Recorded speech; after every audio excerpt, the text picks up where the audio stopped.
Bienvenidos a una sesión más del Círculo Bastiat, en este ciclo que estamos dedicando a analizar el libro 2 de La riqueza de las naciones de Adam Smith, libro en el cual él trata de la naturaleza, acumulación y empleo del capital, un tema que sigue estando vigente y que seguirá estando vigente mientras los seres humanos tengamos que enfrentar lo que yo llamo el problema económico de fondo, que es el problema de la escasez. El hecho de que no todo alcanza para todos, menos en las cantidades que cada uno quisiera y mucho menos gratis, porque el capital, la formación y acumulación de capital y también el perfeccionamiento del capital es una de las condiciones que se tiene que cumplir para ir minimizando el problema de la escasez en el entendido de que nunca lo vamos a resolver definitivamente, es decir, nunca vamos a vivir en un mundo en el cual todo alcance para todos, en las cantidades que cada uno quisiera y totalmente gratis. Pero lo que sí hemos logrado los seres humanos al paso de los siglos es minimizar el problema de la escasez. Y en esa tarea, la de minimizar el problema de la escasez, todo lo que tiene que ver con la formación, acumulación y perfeccionamiento del capital es esencial. Porque sin estos tres, vamos a decirlo así, retos en materia de capital, formar capital, acumular capital y perfeccionar el capital, simple y sencillamente, esto de ir minimizando la escasez no lo habríamos logrado. Entonces, en el segundo libro de La riqueza de las naciones, Adam Smith habla de la naturaleza, acumulación y empleo del capital. En la sesión anterior lo dediqué a analizar la introducción que hace Smith a este capítulo. Ya no voy a volver sobre lo mismo y voy directamente al primer capítulo del libro segundo de La riqueza de las naciones, que lleva por título de la división del capital, de la división del capital. Y como siempre voy a ir leyendo de la obra de Smith y comentando lo que considere pertinente, profundizando en aquellos puntos que creo que hay que profundizar y también porque hay algunos puntos en los cuales Smith no es lo suficientemente claro, pues tratando de aclarar lo que al menos para mí no quedó con una primera lectura lo suficientemente claro. Antes de empezar, quiero compartir con ustedes lo siguiente. Probablemente, y lo digo así porque no llevo la cuenta, esta sea la quinta, sexta vez que leo, analizo, reflexiono en torno a la riqueza de las naciones de Adam Smith. La última vez, sí, que lo leí, lo analicé, fue más o menos en el 2009, 2010, hace ya 10, 11 años. Y llama mucho la atención, al menos a mí me llama muchísimo la atención, cómo cada vez que, al menos es mi caso, leo, reflexiono en torno a la riqueza de las naciones de Adam Smith, encuentro algo nuevo, encuentro algo distinto, acabo, a mí esta palabrita no me gusta, pero no encuentro ahorita otra, enriqueciéndome intelectualmente. Para decirlo en términos económicos, al menos en mi caso, la lectura de la riqueza de las naciones, ¿sí?, me proporciona una utilidad marginal decreciente. Es decir, cada vez que la leo, cada vez que la estudio, cada vez que reflexiono los distintos temas que toca Smith, encuentro algo nuevo, encuentro algo mejor, ¿sí? Es verdaderamente impresionante, ¿sí?, cómo una obra como esta puede generar esto que acabo de señalar, ¿sí?, una utilidad marginal decreciente. Pero bueno, primer capítulo del libro segundo de La riqueza de las naciones, de la división del capital. ¿Qué es lo primero que dice Smith? Dice, cuando el capital que posee un hombre es apenas suficiente para mantenerlo durante unos pocos días o unas pocas semanas, rara vez piensa en obtener de él ingreso alguno. ¿Qué concepción, qué idea, qué definición, vamos a decirlo así, da Adam Smith del capital en este caso? Vuelvo a repetirlo, dice, cuando el capital que posee un hombre es apenas suficiente para mantenerlo durante unos pocos días o unas pocas semanas, rara vez piensa en obtener de él ingreso alguno. ¿Qué quiere decir Smith aquí con la palabra capital? Bueno, satisfactores. Cuando los satisfactores que posee un hombre son apenas suficientes para mantenerlos durante unos pocos días o unas pocas semanas, rara vez piensa él en obtener algún ingreso. ¿Sí?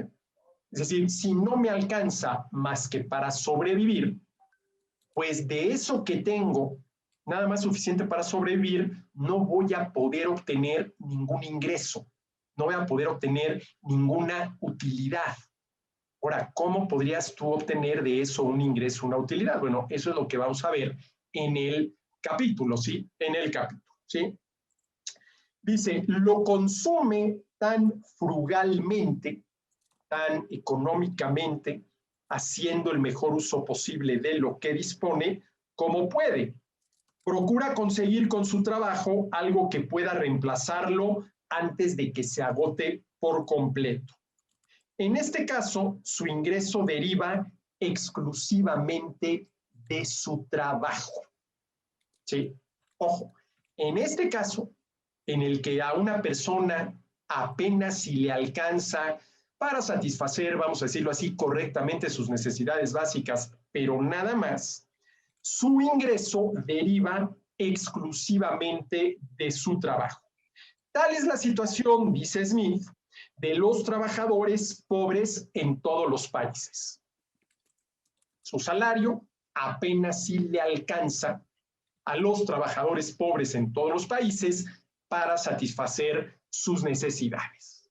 ¿Qué quiere decir esto? Que un trabajador pobre, ¿sí?, tiene que destinar prácticamente todo su salario a la compra de bienes y servicios para consumirlos de manera inmediata y poder satisfacer sus necesidades básicas. Y no pueden utilizar parte de su ingreso, parte de su salario, para ¿sí?, obtener otros ingresos, porque solamente le alcanza para comprar los bienes y servicios que necesita para satisfacer sus necesidades. Eso es lo que quiere decir Smith en este primer párrafo, ¿sí? Cuando el capital que posee un hombre es apenas suficiente para mantenerlo durante unos pocos días o unas pocas semanas, raras veces piensa en obtener de él ingreso alguno. A ver, vamos a suponer que mi salario es de 100 pesos a la semana. Y con esos 100 pesos me alcanza nada más para comprar los bienes y servicios con los cuales satisfacer mis necesidades. Nada más, ¿sí? Vamos a suponer que mi ingreso es de 150 pesos a la semana, destino 100 a comprar los bienes y servicios para satisfacer mis necesidades y los otros 50, se me ocurre ahorita el ejemplo, los utilizo para comprar algo con la intención de venderlo a un precio mayor del que lo compré y así generar ingreso y sobre todo generar una ganancia. Eso es a lo que se refiere Smith cuando afirma que cuando el capital que posee un hombre es apenas suficiente para mantenerlo durante unos pocos días o unas pocas semanas, rara vez piensa en obtener de él ingreso alguno. Y no porque no lo piense, sino porque no le alcanza. Hombre, mira, ojalá y me alcanzara para, además de comprar los bienes y servicios con los cuales satisfago mis necesidades, poder comprar algo a un precio X, venderlo a un precio X más N y obtener esa ganancia de N. Eso es a lo que se refiere Smith aquí. Continúa. Dice, pero cuando posee un capital suficiente para mantenerse durante meses o años, intenta naturalmente obtener un ingreso de la mayor parte del mismo y reserva para su consumo inmediato solo lo indispensable para mantenerse hasta que ese ingreso empiece a fluir. Cuando posee un capital suficiente para mantenerlo durante meses o años. A ver, comparemos la situación del trabajador pobre a quien su salario apenas si le alcanza, ¿sí?, para satisfacer correctamente sus necesidades básicas, con la situación que puede tener una persona, para no hacernos muy difícil la vida, llamémosle así, rica, que tiene 10 millones de pesos a su disposición. Bueno, pues le alcanza de sobra para satisfacer sus necesidades durante meses o años, ¿sí? Cuando posee un capital suficiente para mantenerlo durante meses o años, es que ahí tengo 10 millones de pesos guardados, atesorados en la caja fuerte, intenta naturalmente obtener un ingreso de la mayor parte del mismo y se reserva para su consumo inmediato solo lo indispensable para mantenerse hasta que ese ingreso empiece a fluir. A ver, sería absurdo, es lo que está diciendo Smith, que yo mantuviera 10 millones de pesos atesorados en la caja fuerte, ¿sí? ¿Qué es lo que, según Smith, de manera natural uno intenta hacer? Lo voy a decir con mis palabras, pero la idea es de Smith: multiplicar ese dinero. Multiplicar ese dinero que me genere un ingreso. Si yo tengo esos 10 millones de pesos guardados en la caja fuerte, pues sí me dan una cierta seguridad, pero sí, no se van a multiplicar. ¿Sí? Y lo que dice Smith es que cuando una persona tiene este tipo de excedentes, ¿sí?, tengo más recursos de los que necesito para satisfacer de manera inmediata mis necesidades, y en este caso hasta gustos, deseos y caprichos, de manera natural uno busca la manera de multiplicar esos recursos, ¿sí?, de que me generen un ingreso. Bueno, eso es lo que requiere Smith ahorita en este caso. ¿Qué estadísticas tiene que tener un pedo? Marisol, si podemos, gracias. Ahí estamos ya, ¿sí? Dice Smith, pero cuando posee un capital suficiente para mantenerlo durante meses o años, intenta naturalmente obtener un ingreso de la mayor parte del mismo y reserva para su consumo inmediato solo lo indispensable para mantenerse hasta que ese ingreso empiece a fluir. A ver, vamos a suponer que yo ahorita no trabajo, pero tengo 10 millones de pesos guardados en la caja fuerte. Naturalmente, según Smith, yo voy a querer multiplicar ese dinero, es decir, que me produzcan un ingreso. Y mientras me lo producen, pues yo iré tomando de esos 10 millones de pesos únicamente lo que necesito para ir viviendo cada día. Y el resto, sí, voy a hacer lo que tenga que hacer, y eso es invertirlo para que se multiplique, para que me genere un ingreso. Bueno, en esta situación, su capital se divide en dos partes. La parte que él espera le pueda suministrar dicho ingreso es lo que llamamos propiamente capital. La otra es la que satisface su consumo inmediato, ¿sí? Yo no estoy trabajando ahorita, no estoy generando ingreso, ¿sí? No estoy produciendo ningún bien o servicio, ni participando en la producción de algún bien o servicio que se ofrezca, se venda, genere un ingreso, etcétera, etcétera, no.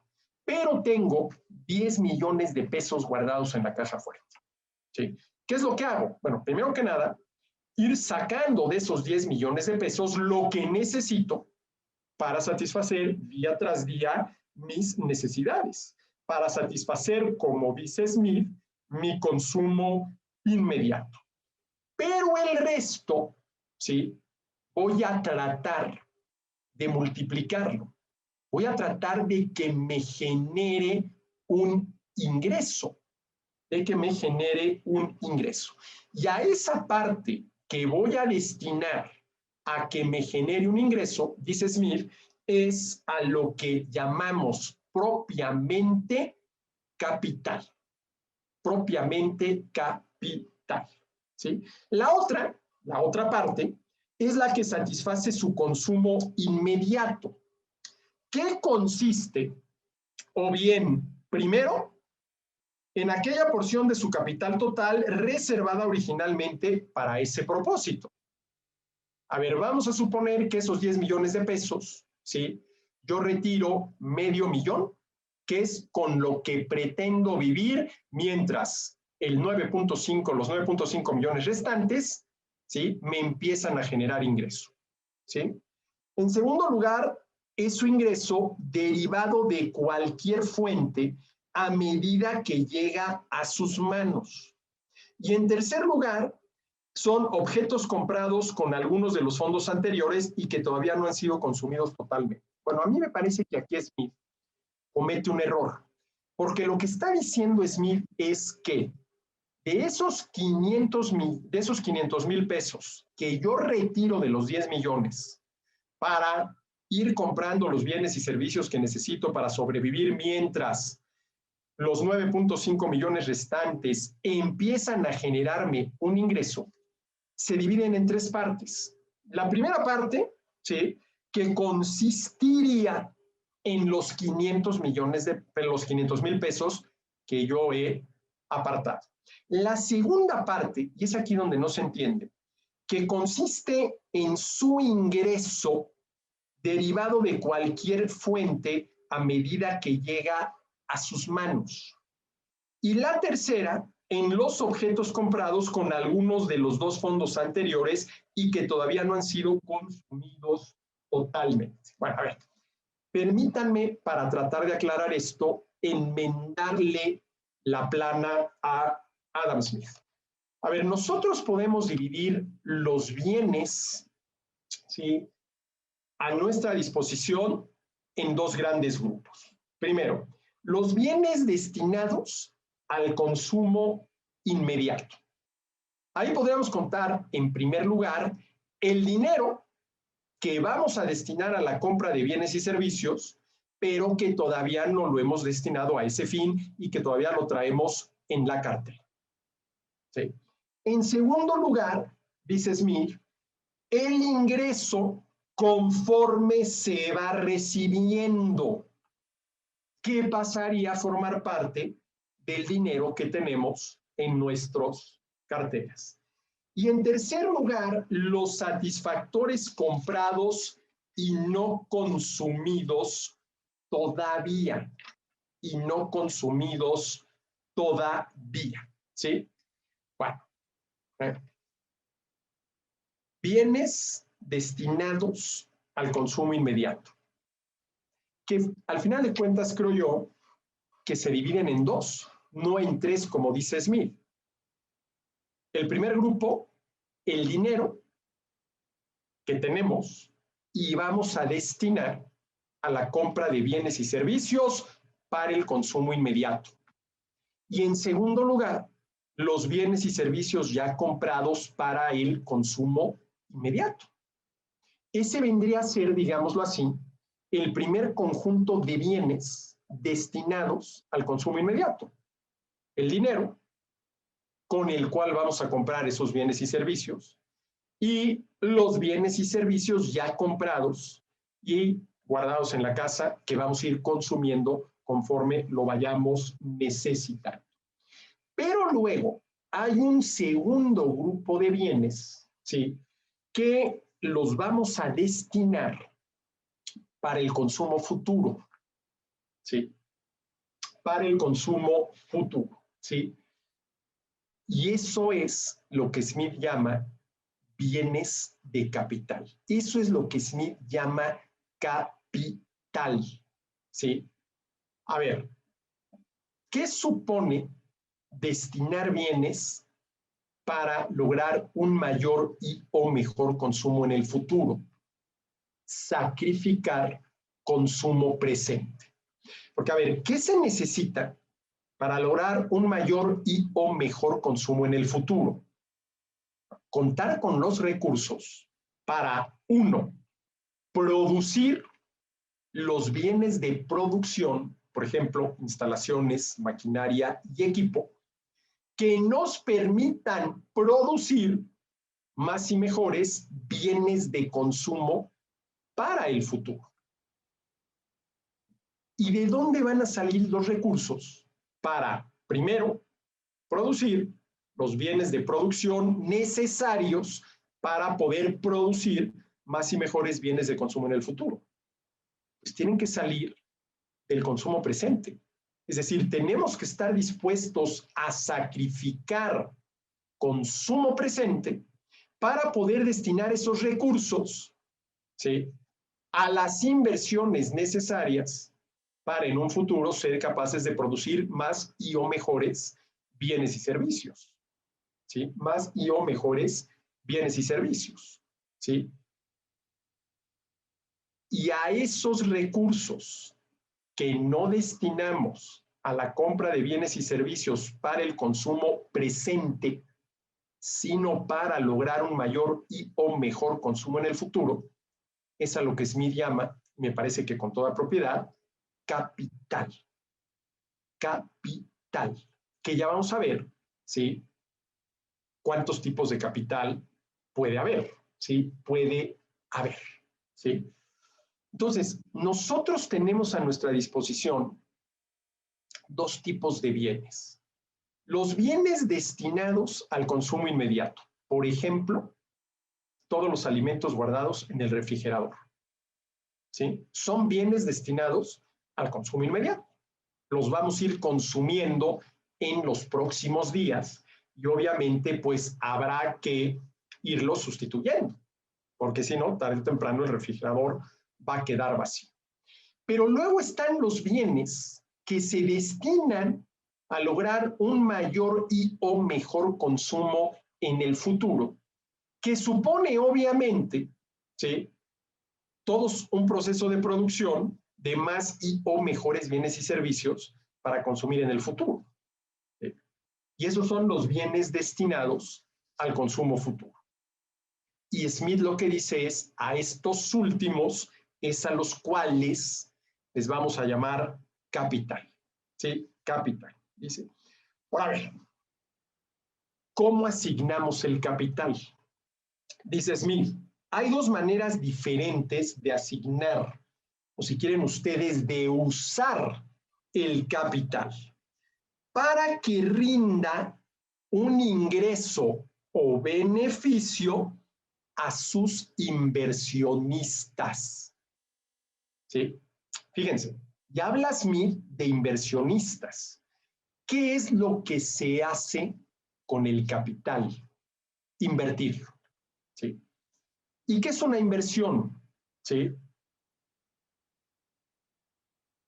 Cualquier acción humana destinada que se realiza con la intención de multiplicar el ingreso de alguien, ¿sí? Creo que ya lo dije en la sesión pasada, pero vale la pena repetirlo, porque creo que ahorita viene a cuento. A ver, nosotros con nuestro ingreso, que no es otra cosa más que el producto de nuestro trabajo, podemos hacer varias cosas. A ver, la primera, ¿sí?, destinarlo a la compra de los bienes y servicios que necesitamos para satisfacer nuestras necesidades. Eso es lo primero que podemos y casi debemos hacer, si no con todo nuestro ingreso, por lo menos con parte del mismo. Adquirir los bienes y servicios que necesitamos para satisfacer hoy nuestras necesidades. Suponiendo que nos sobre, que no seamos ese trabajador pobre del cual habla Smith en el primer párrafo de este libro segundo en la riqueza de las naciones, suponiendo que nos sobre, ¿sí?, podemos, por ejemplo, regalar parte de ese ingreso. ¿Cómo? Donándolo a alguna causa que consideramos que vale la pena. Una tercera posibilidad es atesorarlo. Es decir, guardarlo en la caja fuerte y tenerlo ahí disponible para cualquier imprevisto. A ver, aquí hay de entrada tres cosas distintas que podemos hacer con nuestro ingreso, entendido por ingreso el producto del trabajo de cada quien. comprar bienes y servicios para satisfacer nuestras necesidades, regalar parte de ese ingreso a alguna causa que consideramos que vale la pena, a alguna persona que consideramos necesita nuestra ayuda, etcétera, etcétera, etcétera, o atesorarlo, atesorarlo. Pero también podemos, ¿sí?, intentar, habrá que ver si lo logramos, multiplicar ese ingreso. Y para eso necesitamos invertirlo. A ver, una inversión es cualquier conducta que tiene como fin la multiplicación del ingreso, la multiplicación del producto del trabajo de alguien. ¿Sí? Esa es una buena definición de inversión. La inversión es las conductas, ¿sí?, que se siguen con la intención de multiplicar el ingreso de alguien. Y de entrada podemos distinguir dos tipos diferentes de inversión. La primera, la inversión financiera. Yo le presto el dinero a alguien a cambio de los intereses que me paga, y esos intereses es lo que permite que mi dinero invertido financieramente se multiplique. ¿Sí? Si yo presto $1,000,000 a un año al 10%, a lo largo de ese año el dinero prestado se multiplicó por 1.1. ¿Sí? Pero además de las inversiones financieras, se pueden realizar inversiones directas. Oye, mira, yo lo que voy a hacer es utilizar ese dinero, parte de mi ingreso, parte del producto de mi trabajo, para poner un negocio, para producir bienes y servicios, crear empleos, generar ingresos, ofrecer algún bien o servicio a los consumidores, a ver si están dispuestos a pagarme el precio que me permite seguir operando. Esa es una inversión directa. Pero obviamente que el objetivo de quien invierte directamente es que el capital invertido se multiplique.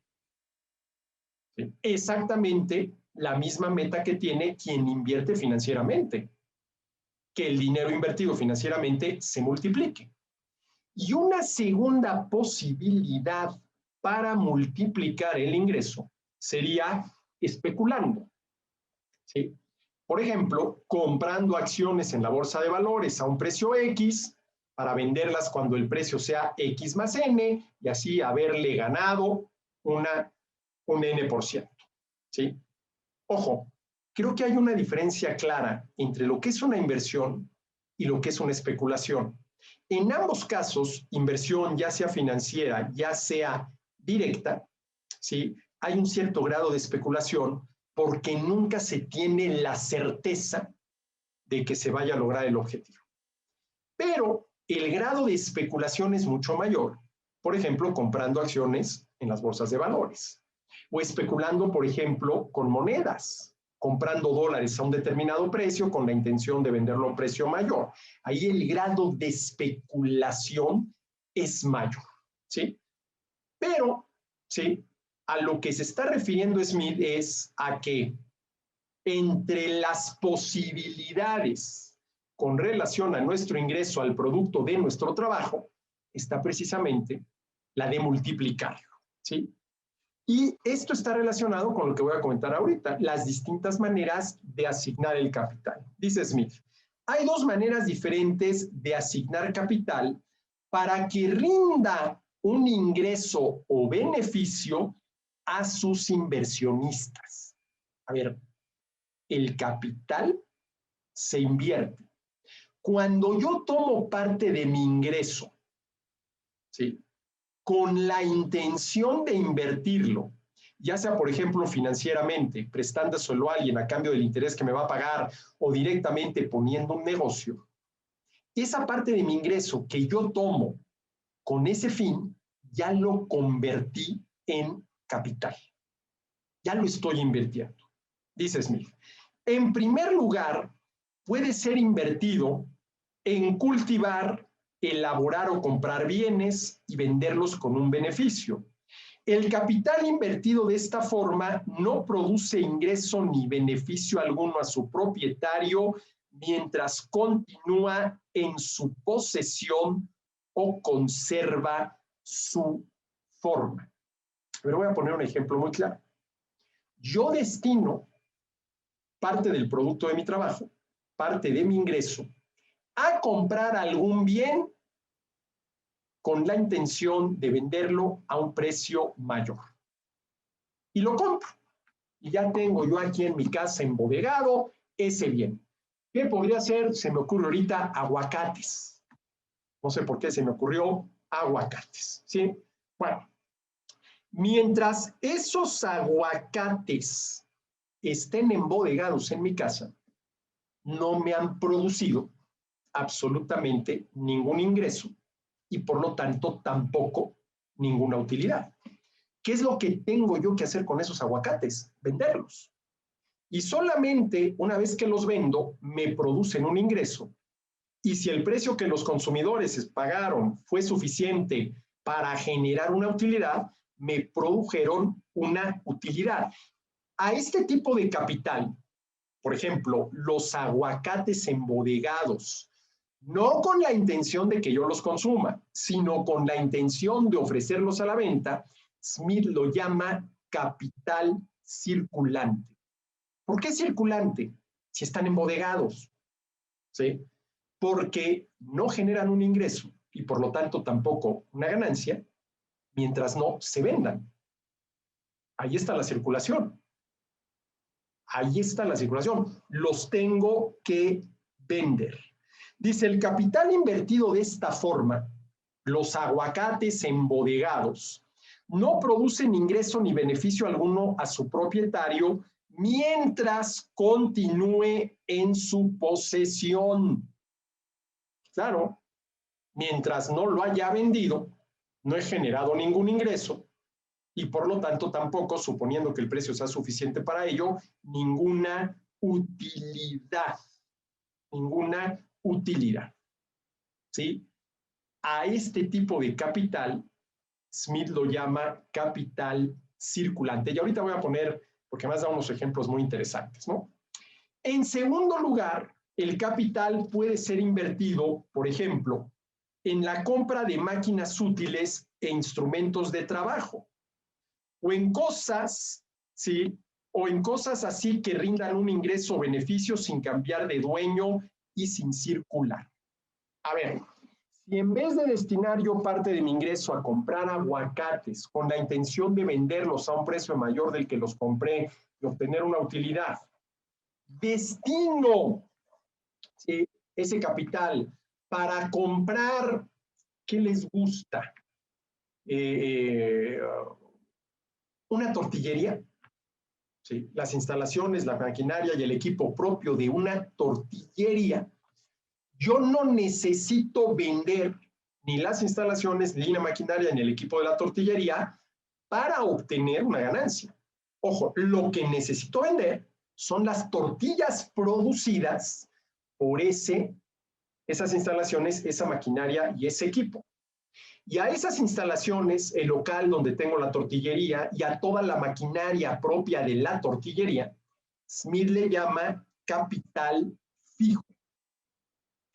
Fijo porque, sí, no necesitas venderlo para... Ahora, esto no quiere decir que yo no pueda vender la tortillería. Claro que puedo vender la tortillería, ¿no? Pero si me está yendo bien en el negocio, estoy obteniendo utilidades, inclusive estoy ganando más de lo que pretendía ganar con la tortillería, pues al menos que ya me haya aburrido del oficio de tortillero, no tendría ningún sentido venderla. Lo que tengo que vender son las tortillas. Ahora fíjense, ¿qué relación hay entre esto que Smith llama el capital fijo y el capital circulante? Vamos a ver, yo estoy produciendo tortillas y tengo ahí ya los montoncitos de tortillas en la tortillería. Mientras no los haya yo vendido, son capital circulante en términos de Smith. Una vez que los vendí, entonces me generan una utilidad. Pero fíjese que esta es una cosa muy interesante. ¿Qué condición tiene que cumplirse para que el capital fijo, el local y toda la maquinaria propia de una tortillería me genere un ingreso y me genere una utilidad? ¿Sí? que las tortillas se vendan. Porque si las tortillas no se venden, o no se venden al precio que me permita por lo menos ir recuperando la inversión que hice en la tortillería, ¿sí? Pues no me van a salir las cuentas, ¿no? ¿Sí? Es interesante cómo Smith distingue entre capital fijo y capital, ¿sí? Variable. Y capital variable, ¿sí? Por ejemplo, dice, el capital de un comerciante es por completo capital circulante. Ahora, ver, eso de que es por completo capital circulante habría que ver. Porque, a ver, vamos a suponer que yo no me dedico a producir ningún bien, sino solamente a prestar un servicio, que eso es precisamente lo que hacen los comerciantes. Los comerciantes no producen bienes, ¿sí? Lo que hacen son prestar un servicio. ¿Cuál es el servicio que presta el comerciante? Ser el intermediario entre, vamos a llamarle así, el productor original y el consumidor final. Está prestando un servicio. Pero vamos a suponer que ese servicio lo presta en su tienda. Bueno, el local y todo el mobiliario propio de una tienda, pues forman parte del capital fijo del comerciante.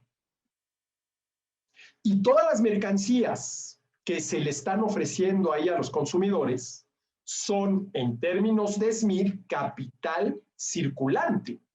Pero no es verdad, como dice Smith, que el capital de un comerciante es por completo capital circulante. Dice, no necesita máquinas ni instrumentos de trabajo, salvo que se consideren tales su tienda y almacén.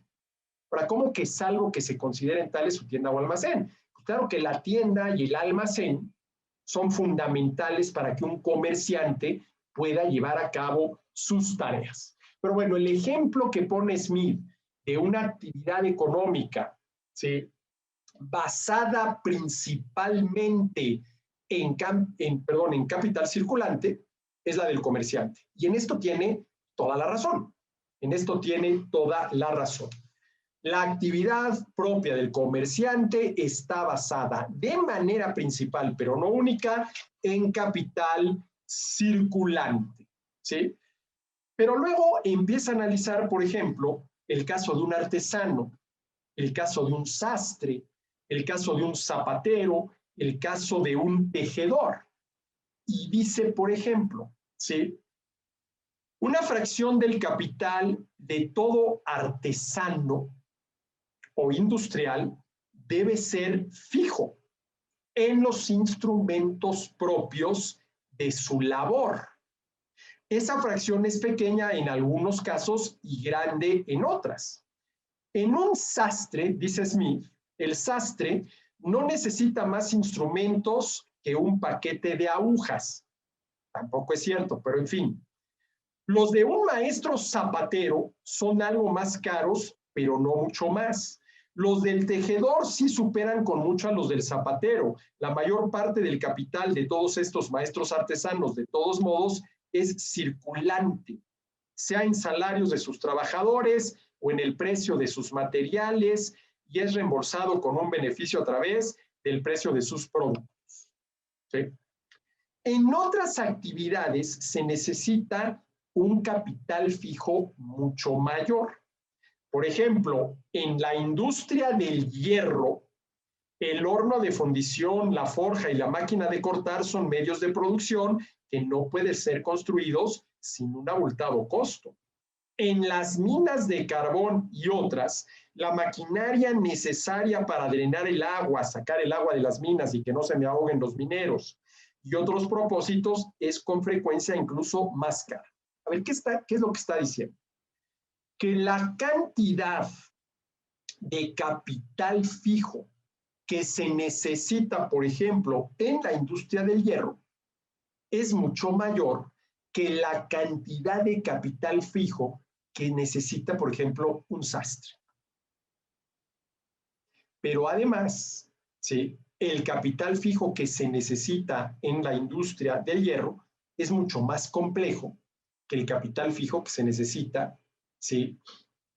En una sastrería. Y además, que el capital fijo que se necesita en la industria del hierro es mucho más caro, porque de entrada producirlo cuesta más que lo que se necesita en una sastrería, ¿sí? En una sastrería, ¿sí? Dice, por ejemplo, la parte del capital del granjero asignada a los instrumentos de la agricultura es capital fijo. Por ejemplo, el arado, ¿sí? La invertida en salarios y manutención de sus trabajadores es capital circulante, ¿sí? Y aquí hace Smith, y no puedo leerlo todo porque, bueno, me tomaría mucho tiempo, pero esta es la parte, vamos a decirlo así, interesante de la riqueza de las naciones. Todos los ejemplos que te pone, ¿sí? Para que entiendas lo que te está diciendo, lo que te está diciendo. Pero bueno, a ver, ¿qué es lo que está diciendo Smith? A ver, los bienes a disposición del ser humano los podemos dividir de entrada en dos grandes grupos. Aquellos bienes que se destinan a la satisfacción inmediata de necesidades. Ejemplo, todos los alimentos que tenemos guardados en el refrigerador. Y luego están aquellos bienes que se destinan, ¿sí?, a generar ingreso, para lo cual hay que invertirlos, ¿sí? Para lo cual hay que invertirlos, ¿sí?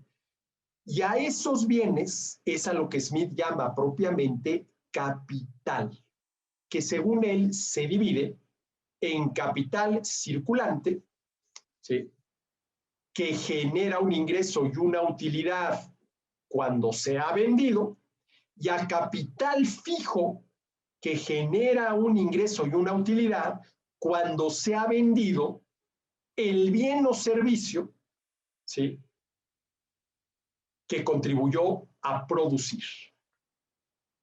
¿Sí? Al final de cuentas, ¿sí?, y lo dice más adelante Smith, aquí me estoy adelantando, el capital fijo, las instalaciones, la maquinaria, el equipo, ¿sí?, tiene sentido, generan un ingreso, generan una utilidad, si el capital circulante que contribuyeron a producir se vende. Para lo cual alguien tiene que comprártelo estando dispuesto a pagarte un precio que te permita por lo menos recuperar tus costos de producción, ¿sí? Tus costos de producción, ¿sí? Bueno, y luego insiste en el tema. Dice, a ver, ¿en cuántas, él le llama así, porciones pueden dividirse los bienes a disposición de una sociedad?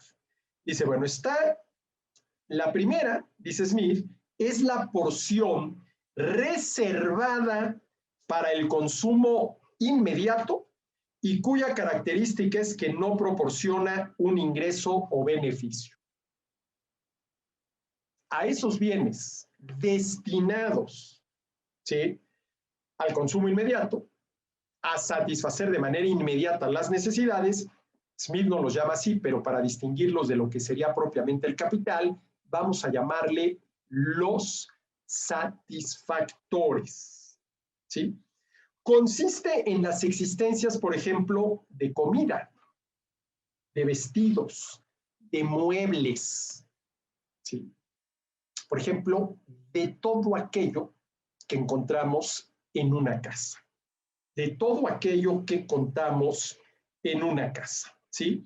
Ahora dice, todo esto está destinado al consumo inmediato, no a generar, dice Smith, un ingreso o beneficio. Ahora, a ver, aquí tendríamos que aclarar que el beneficio al que se refiere Smith es el beneficio pecuniario, producto de haber logrado vender algo a un precio mayor a su costo de producción. Pero de que todos los bienes que tenemos, por ejemplo, en la casa, Por ejemplo, esta computadora que estoy utilizando ahorita, esta silla en la que estoy sentado, este escritorio sobre el cual tengo el libro, etcétera, etcétera. ¿Nos proporcionan un beneficio? Claro que sí. ¿Cuál?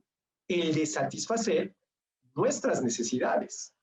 No es un beneficio pecuniario, ¿sí? Porque cuando yo abro el refrigerador y saco lo que tengo que sacar para hacerme un sándwich y merendarlo, ¿sí?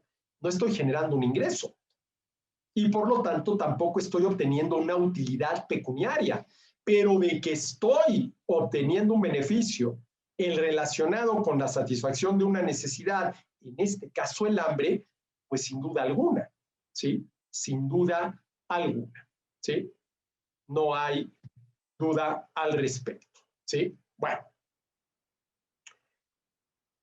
La primera porción en la cual se dividen estos bienes es la reservada para el consumo inmediato y cuya característica es que no proporcionan un ingreso, eso es cierto, no proporcionan un ingreso, o beneficio. Sí, por beneficio entendemos un beneficio pecuniario, un beneficio pecuniario. Ahora, ¿sí? Dice Smith, es capital destinado al consumo inmediato. Y aquí es donde empiezan las confusiones, ¿no? Porque, a ver, ya habíamos entendido que para Smith es capital todo aquello que se destina a generar un ingreso adicional. Y aquí está hablando de los satisfactores como capital. Entonces yo no le llamaría capital, yo le llamaría satisfactores, no capital destinado al consumo inmediato. Ahora, a ver, esos satisfactores obviamente son producto del capital, ¿sí?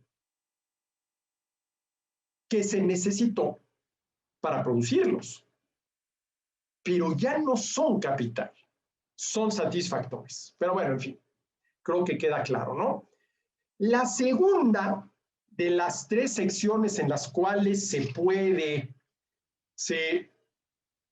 dividir los bienes de una sociedad se corresponde al capital fijo, cuya característica es que suministra un ingreso o un beneficio sin circular o cambiar de dueño. A ver, ¿cuál sería, para decirlo de la manera más clara posible, la característica del capital fijo? ¿Sí? Que genera un ingreso y beneficio sin tener que cambiar de dueño. Todo el equipo propio de una tortillería le genera al dueño de la tortillería un ingreso y esperemos que también un beneficio sin que lo tenga que vender. Porque lo que tiene que vender son las tortillas, pero no el equipo con que hace las tortillas, que todos sabemos cuál es, porque bueno, todos hemos ido alguna vez, y yo creo que más de una vez, a la tortillería, ¿no? A eso lo llama capital fijo. Ahora dice, este capital fijo que suministra un ingreso o beneficio sin tener que cambiar de dueño, lo podemos dividir en 4 categorías. En primer lugar, todas las máquinas útiles que facilitan y abrevian, lo hacen más corto, el trabajo. ¿Cuál es el primer subconjunto del conjunto capital fijo? Máquinas, ¿sí? El segundo, todos los edificios, ¿sí? Rentables, que son medios para procurar un ingreso no solo al dueño que los alquila a cambio de una renta, sino a la persona que los posee y paga la renta a cambio de ellos. Fíjense qué interesante. A ver, supongamos un matrimonio, ¿sí? Que producto de su trabajo construyó un edificio con 10 departamentos. habitan uno y rentan los otros 9.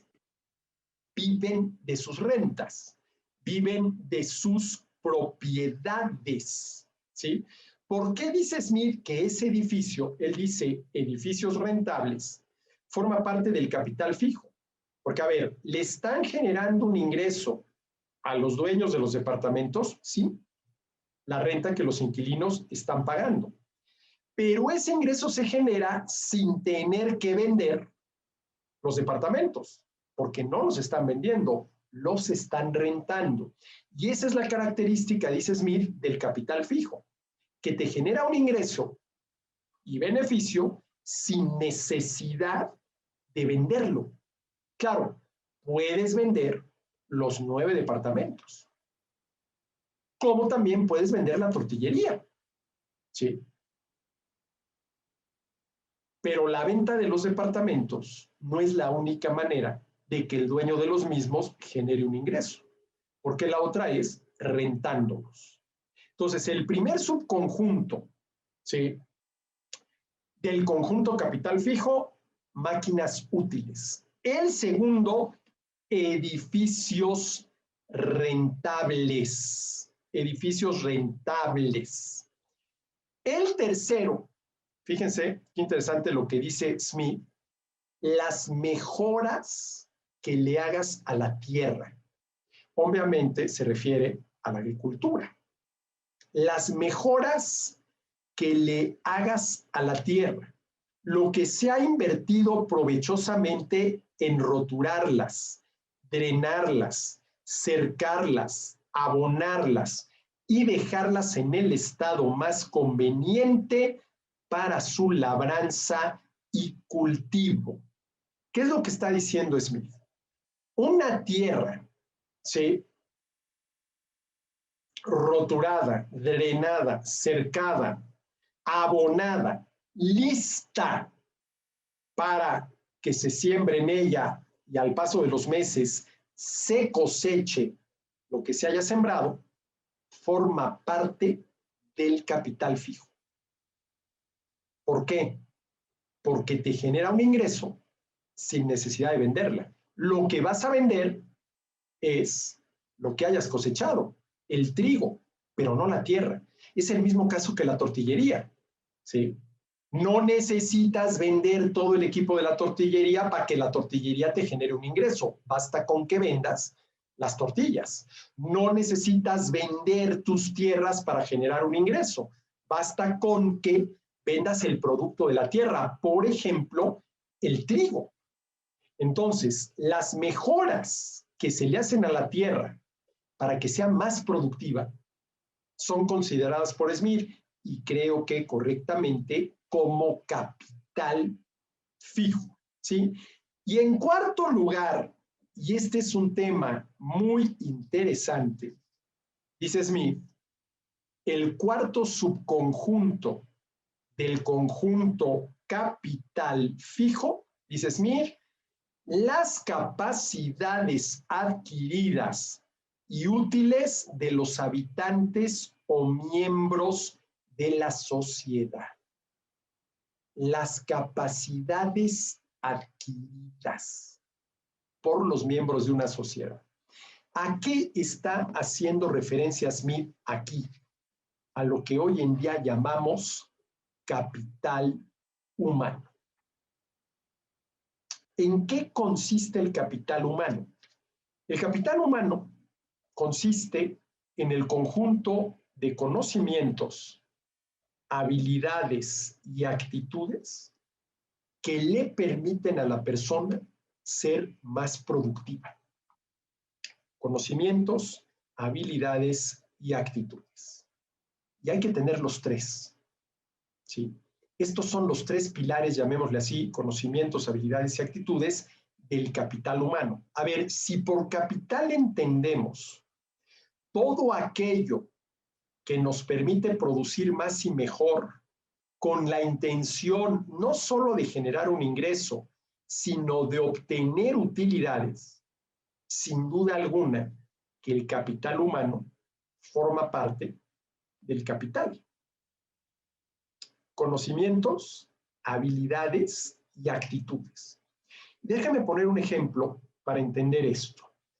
Imaginen ustedes a una persona que tiene en la cabeza todos los conocimientos de la cirugía puestos al día. Es una enciclopedia andando de la cirugía. Pero vamos a suponer que esta persona es manca de diestra y siniestra. No tiene manos. Pues hombre, su habilidad para poder operar se ve muy disminuida. Ahora, supongamos una persona con una habilidad manual impresionante. Es la persona con la mayor habilidad manual en el mundo, pero de cirugía no sabe nada. La pregunta es, ¿ustedes se meten al quirófano para que los opere esa persona que tiene una habilidad manual impresionante, pero de la cirugía no sabe nada? Pues no. ¿Sí? Tendrá la habilidad, pero no tiene, ¿sí?, los conocimientos. Ahora, imaginen ustedes una persona, ¿sí?, que tiene buenos conocimientos de la cirugía en la cabeza, que tiene una habilidad bastante aceptable para poder operar, pero híjole, eso de tener que levantarse a las 6 de la mañana para estar a las 7 en el hospital y empezar a operar a las 7:30, qué flojera, porque yo antes de las 10 no salgo de la cama. ¿Qué le falta? Actitud. Entonces, el capital humano es ese conjunto de conocimientos, habilidades y actitudes que nos permiten ser más productivos. Y a eso Smith lo considera parte del capital fijo. Parte del capital fijo. Ahora, a ver, ¿tiene o no tiene razón? Según Smith, el capital fijo, ¿sí?, lo que conocemos como capital fijo, suministra un ingreso o un beneficio sin tener que cambiar de dueño, sin tener que venderlo. ¿Sí? Edificios rentables. Yo tengo un edificio, 10 departamentos, habito uno, rento los otros 9, estoy generando un ingreso sin necesidad de venderlos. Ojo, no me estoy deshaciendo de los 9 departamentos, puesto que los estoy rentando, siguen siendo de mi propiedad y los rento por razones obvias. Vivo de mis rentas, ¿sí?, del hecho de ser propietario. A ver, con los conocimientos, habilidades y actitudes sucede lo mismo. A ver, ¿qué es lo que hace con su capital humano un profesor universitario? ¿Qué es lo que hace con sus conocimientos, habilidades y actitudes? Las vende a la universidad a cambio de un sueldo, ¿sí? Y qué bueno, pues eso es lo que nos permite generar nuestro ingreso a los profesores universitarios. Entonces a lo mejor Smith en este punto se equivoca, porque no debería de considerar como capital fijo, ¿sí?, a ese conjunto de capacidades adquiridas, como él le llama, sino tal vez debería considerarlo como parte del capital circulante, ¿sí? Pero a ver, aquí hay algo interesante, ¿sí? El que yo le venda a la universidad mis conocimientos supone que me quedo sin ellos. A ver, si yo soy el tortillero y les vendo a ustedes 1 kilo de tortillas, me quedé sin ese kilo de tortillas. Pero si yo a la universidad le vendo de entrada mis conocimientos, más habilidades y actitudes, ¿me quedo sin esos conocimientos, habilidades y actitudes? No. Lo sigo teniendo. Bueno, entonces, ¿son capital fijo o capital circulante? Claro, yo, si lo que quiero es generar un ingreso como profesor, tengo que vender mis conocimientos, habilidades y actitudes. ¿Sí? Pero el que los venda no quiere decir que yo me quede sin ellos. Imagínense que yo les enseño a mis alumnos la ley de la oferta y la demanda. Les estoy vendiendo mis conocimientos, les estoy explicando la ley de la oferta y la demanda, cómo funciona, etcétera, etcétera. Y que una vez que ellos ya lo entendieron, etcétera, etcétera, yo me quede sin esos conocimientos. Es más, no solamente no me quedo sin esos conocimientos, sino que probablemente mejore yo mis conocimientos. Por aquello que decía, ya no recuerdo quién, pero tiene toda la razón. Allí donde uno enseña, dos aprenden. Yo no sé si el profesor al dar clases aprenda más que los alumnos, pero de que al dar clases aprendemos, sin duda alguna. Sí, sin duda alguna. Bueno, lo decía yo hace rato. ¿Cuántas veces he leído yo La riqueza de las naciones? ¿Sí? ¿Cuántas veces he hablado yo de estos temas, por ejemplo, en mis clases de historia del pensamiento económico, cuando tocábamos a Adam Smith, etcétera, etcétera? Y cada vez aprendo más. Entonces, no solamente no me desprendo de mis conocimientos, sino que los voy mejorando, los voy reforzando, ¿no? Sí. Entonces, esto que podríamos llamar capital humano, conocimientos, habilidades y actitudes, capacidades adquiridas, como le dice Smith, ¿son capital fijo o son capital circulante? Circulante, ¿sí? Bueno. Entonces, a ver, la primera parte en la que se dividen estos bienes a disposición de los seres humanos es la reservada para el consumo inmediato y cuya característica es que no proporciona un ingreso o beneficio, al menos no pecuniario. La segunda parte, ¿sí?, de las tres secciones en que se divide el capital general de la sociedad corresponde al capital fijo, cuya característica es que suministra un ingreso o un beneficio sin circular o cambiar de dueño. Bueno, edificios rentables, máquinas útiles, mejoras a la tierra, capacidades adquiridas. La tercera y última sección en que se divide naturalmente el capital global de una sociedad, ¿sí?, es el capital circulante, cuya característica es que rinde un ingreso y por lo tanto una ganancia solo al cambiar de dueño, al circular, solamente si se vende, ¿sí? También se compone de 4 categorías. A ver, el capital fijo del cual acabamos de hablar, según Smith, se compone de 4 categorías.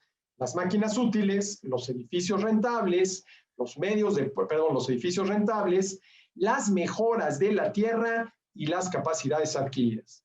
Pues el capital circulante, dice Smith, también se divide en 4 categorías. La primera, el dinero que permite que circulen las otras 3 y se distribuyan entre sus correspondientes consumidores. A ver, ¿esto qué quiere decir? Que mientras no utilicemos el dinero para comprar algún bien o servicio, ¿sí?, al menos en cuanto a la satisfacción de ciertas necesidades, no obtenemos ningún beneficio. Ahora, al menos en cuanto a la satisfacción de ciertas necesidades. Y esto lo voy a dejar ahorita así, porque el capítulo 2 del libro 2 de La riqueza de las naciones lleva por título El dinero, considerado como una rama especial del capital general de la sociedad o del gasto de mantenimiento del capital nacional. Y ahí voy a preguntarme si realmente es correcto considerar al dinero, entendiendo por ello cualquier cosa que los integrantes de una sociedad, de una comunidad, de una colectividad acepten como medio de intercambio, realmente es parte del capital circulante. ¿Sí? El capital circulante es el que genera un ingreso o beneficio solamente si se vende. Las tortillas, ¿sí?, acumuladas en la tortillería, mientras no las venda, no genera un ingreso y por lo tanto menos obtengo una ganancia, ¿sí? Pero en fin, dice, el dinero que permite que circulen las otras tres, ya vamos a ver cuáles son, y se distribuyan entre sus correspondientes consumidores. A ver, aquí la pregunta es, si el dinero realmente forma parte del capital circulante o es la condición de posibilidad del capital circulante. Pero lo dejo ahorita como pregunta. Segundo, la cantidad de provisiones que estén en posesión el carnicero, el ganadero, el granjero, el comerciante, el cervecero, y de cuya venta esperan recibir un beneficio. Todo lo que vemos en la tienda de cualquier comerciante y que se está ofreciendo a la venta forma parte del capital circulante. Porque mientras no se venda, no se genera un ingreso y no se obtiene una utilidad. Y es más, para generar un ingreso y obtener una utilidad, se tiene que vender. Se tiene que vender, ¿sí? En tercer lugar, los materiales, sean materias primas o más o menos manufacturadas para, por ejemplo, producir vestidos, muebles y edificios que aún no están incorporados bajo alguna de estas formas, ¿sí? Los materiales, sean primarios o más o menos manufacturados, para producir vestidos, muebles y edificios que aún no están incorporados bajo alguna de estas formas. Por ejemplo, esto vendría a ser un subconjunto de lo que mencionaba Smith en el punto anterior. La cantidad de provisiones que están en posesión del carnicero, el ganadero, el granjero, el comerciante. A ver, un comerciante en telas. La tela todavía no es un vestido, pero para hacer el vestido necesitas la tela. Y necesitas el hilo, y necesitas la aguja, y necesitas los botones, y todo lo necesario para poder hacer un vestido. ¿Sí? Y esa tela, si está destinada a la producción de un vestido, es capital circulante, porque mientras el dueño, llamémosle así, de la mercería, no se la venda al sastre, pues no genera un ingreso y no genera una utilidad. Y cuarto y último, dice Smith, el producto acabado. Las tortillas, el producto acabado. Pero a ver, ojo, para hacer la tortilla necesitas maquinaria, pero también materia prima. Y ni la maquinaria ni la materia prima son la tortilla. La materia prima pasando por la maquinaria da como resultado la tortilla. Pero ni la maquinaria ni la materia prima son tortilla. ¿Qué sería la materia prima? En este caso, la harina de maíz que necesitas para hacer la masa que tienes que pasar por la maquinaria y entonces obtenemos la tortilla, ¿sí? Ojo, ¿sí? La harina la tienes que convertir en masa y la masa la tienes que convertir en tortilla. Y la tortilla forma parte del capital circulante. Mientras no la vendas, la tortilla, no has generado ingreso y no has obtenido una ganancia. Pero, ¿qué es lo que estás vendiendo cuando estás vendiendo la tortilla? La harina con la que la masa con la que se hizo la tortilla más la harina de maíz con la cual se hizo, ¿sí?, la masa, más el maíz, si así nos vamos, con la cual se hizo la harina de maíz, etcétera, etcétera. Y todo esto, el maíz, la harina de maíz, la masa, son capital circulante, ¿sí? Es más, a ver, el que se dedica a producir maíz tiene que vender el maíz. ¿A quién se lo vende? A quien se dedica a producir harina de maíz. Quien produce harina de maíz se la tiene que vender al tortillero.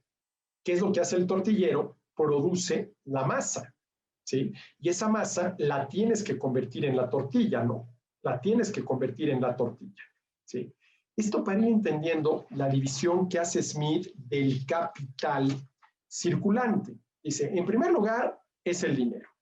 En segundo lugar, las provisiones que están en posesión del carnicero, el ganadero, el granjero, el comerciante, el cervecero, y de cuya venta esperan recoger un beneficio, ¿sí? Materiales, sean primarios o más o menos manufacturados, como sería la tela que necesita el sastre para poder hacer un vestido. Vestido que también es ¿qué? Capital circulante. A ver, yo soy sastre, me dedico a hacer vestidos. Pues mientras no los venda, no genero un ingreso y no obtengo una utilidad, ¿sí? Y luego dice, cuarto y último, el producto acabado, ¿sí? A ver, aquí Smith creo que no es muy claro a la hora de identificar los distintos componentes del capital circulante, o al menos no lo es como sí lo es cuando identifica los componentes del capital fijo. ¿Qué es el capital circulante? ¿Sí?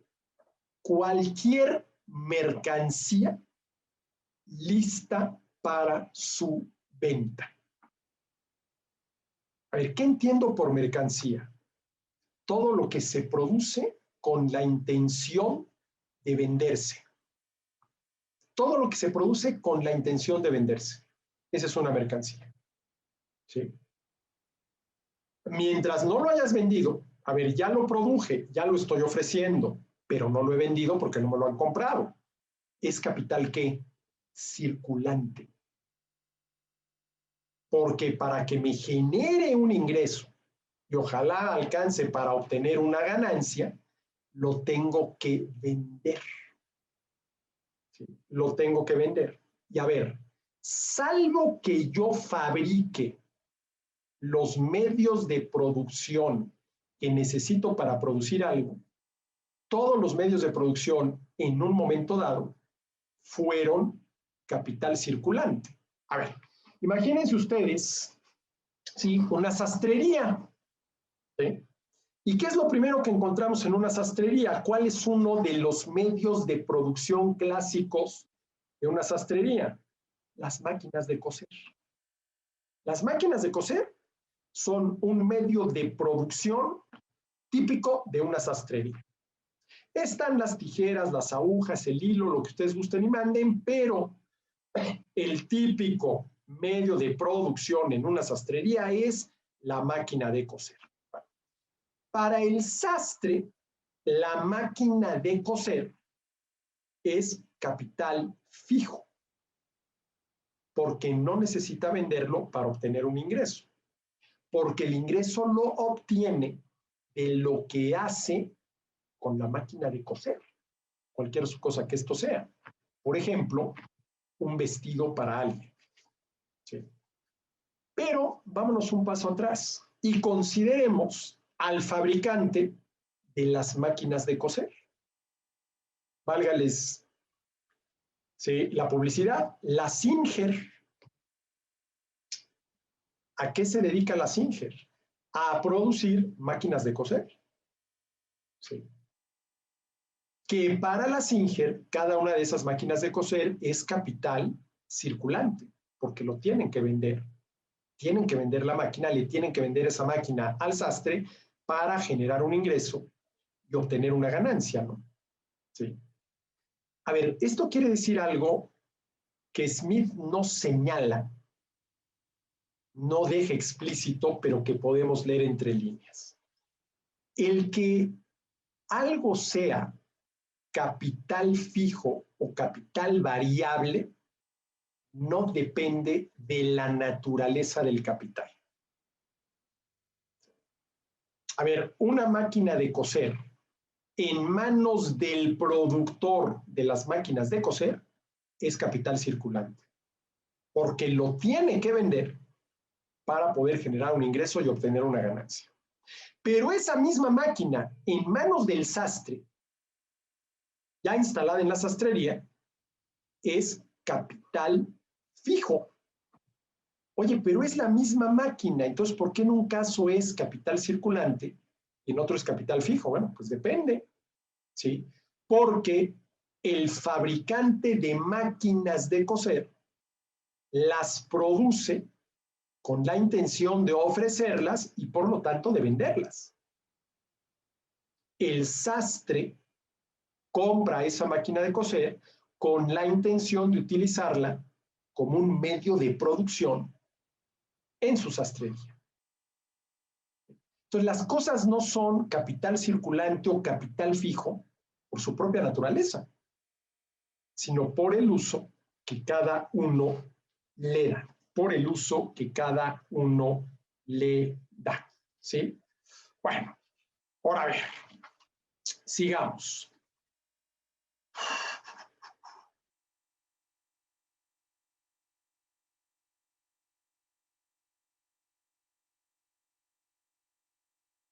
Dice, todo capital fijo se origina en y exige ser permanentemente sostenido por un capital circulante.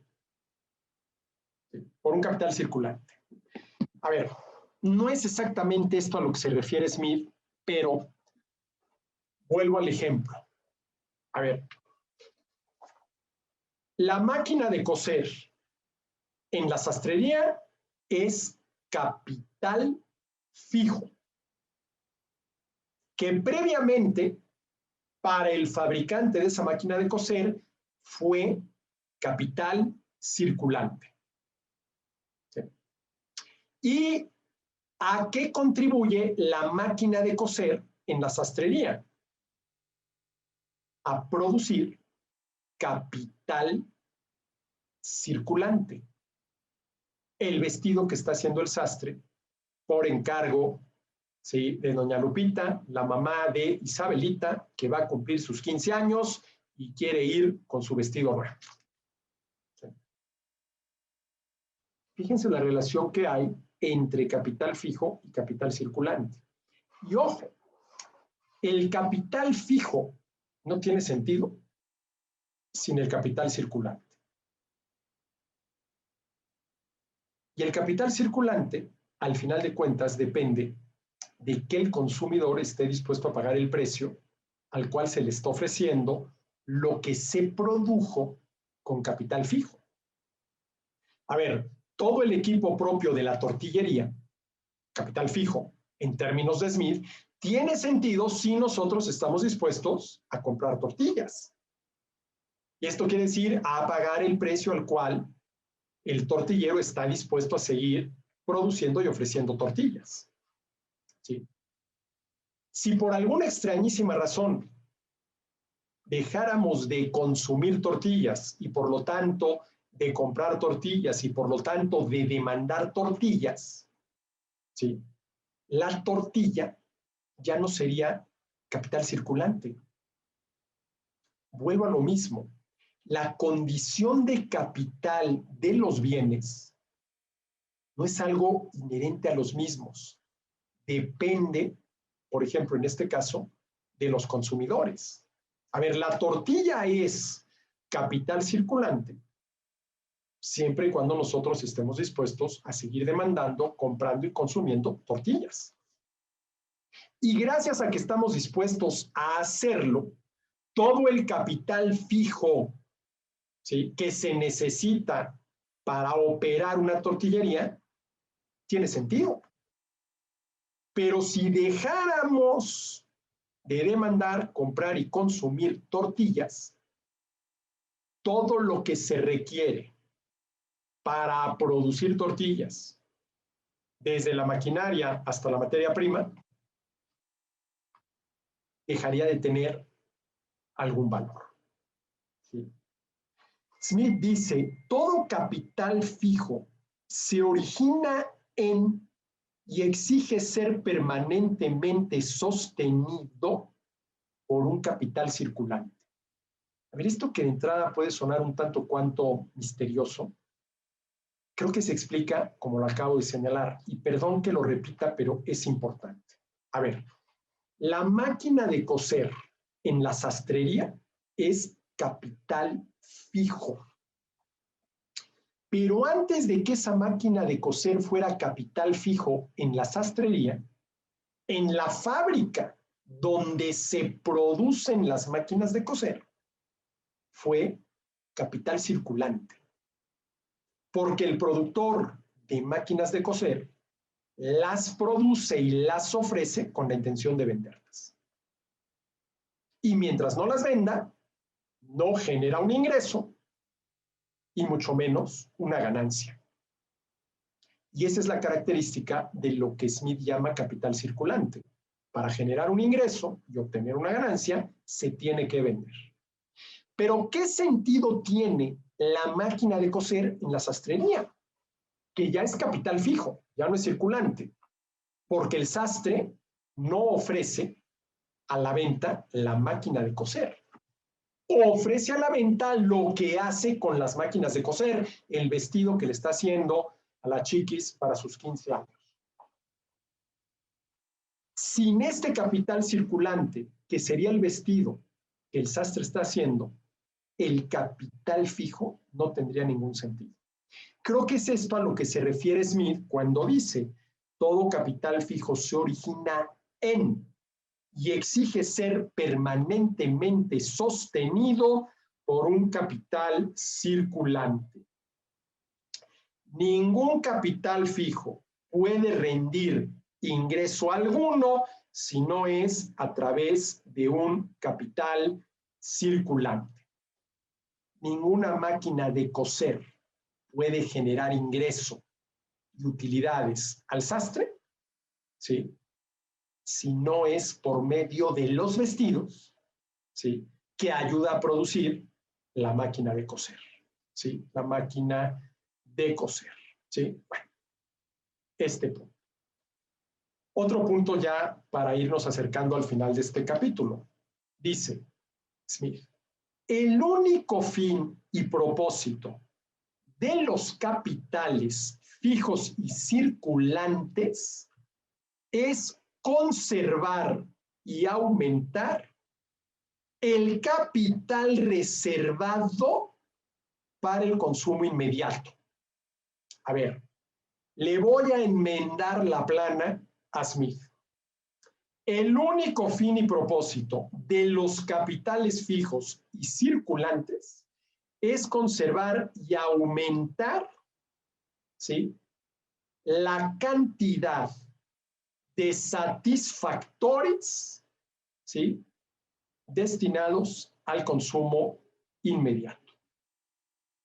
A ver, tiene sentido, y vuelvo a estos tres conceptos, formar capital, acumular capital y mejorar el capital si eso se traduce en un mayor nivel de bienestar para las personas.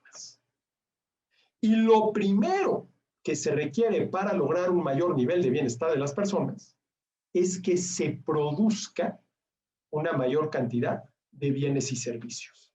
Y para eso necesitas capital. A ver, ¿de qué depende el bienestar de las personas?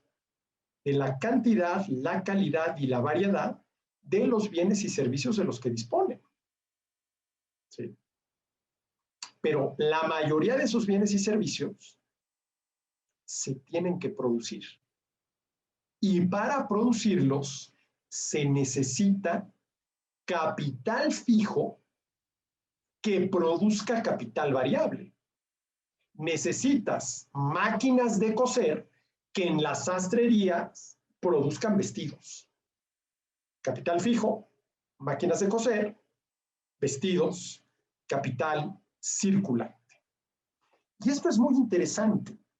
El único, dice Smith, fin y propósito de los capitales fijos y circulantes, es decir, de los bienes de producción y la producción, es aumentar, él habla aquí del capital, pero insisto, creo que es equivocado utilizar aquí este término, aumentar los satisfactores destinados para el consumo inmediato.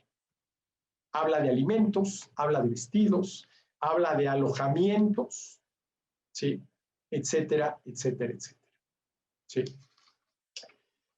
Y para terminar, dice lo siguiente, dice Smith, en todos los países donde existe una seguridad aceptable, cada hombre con sentido común intentará invertir todo el capital del que pueda disponer con objeto de procurarse o un disfrute presente o un beneficio futuro. Es decir, podemos utilizar los bienes o para comprar bienes y servicios para el consumo inmediato, satisfactorios, o para invertir con la intención de poder consumir más y o mejor en el futuro. Pero sobre todo lo segundo, invertir para consumir más y o mejor en el futuro, requiere de una seguridad aceptable, de un mínimo de seguridad, ¿sí? Donde hay una seguridad razonable, ojo, ni siquiera perfecta, razonable, un hombre que no invierta todo el capital que controla, sea suyo o tomado en préstamo de otras personas, en alguna de estas tres formas, deberá estar completamente loco. A ver, ya no tenemos tiempo para profundizar en estas dos ideas, por lo cual las vamos a dejar para la próxima sesión del Círculo Bastiat. En todos los países donde existe una seguridad aceptable, cada hombre con sentido común intentará invertir todo el capital del que pueda disponer con objeto de procurarse o un disfrute presente o un beneficio futuro. Donde haya una seguridad razonable, un hombre que no invierta todo el capital que controla, sea suyo o tomado en préstamo de otras personas, en alguna de estas tres formas, ya veremos cuáles son, para consumo inmediato o para beneficio futuro, ya sea a través de capital fijo o capital circulante, deberá estar completamente loco. ¿Por qué dices, mira esto? Ya lo veremos dentro de 8 días en la siguiente sesión del Círculo Bastiat. Yo por lo pronto les agradezco mucho que me hayan acompañado en esta ocasión y aquí nos vemos en la próxima. Muchísimas gracias.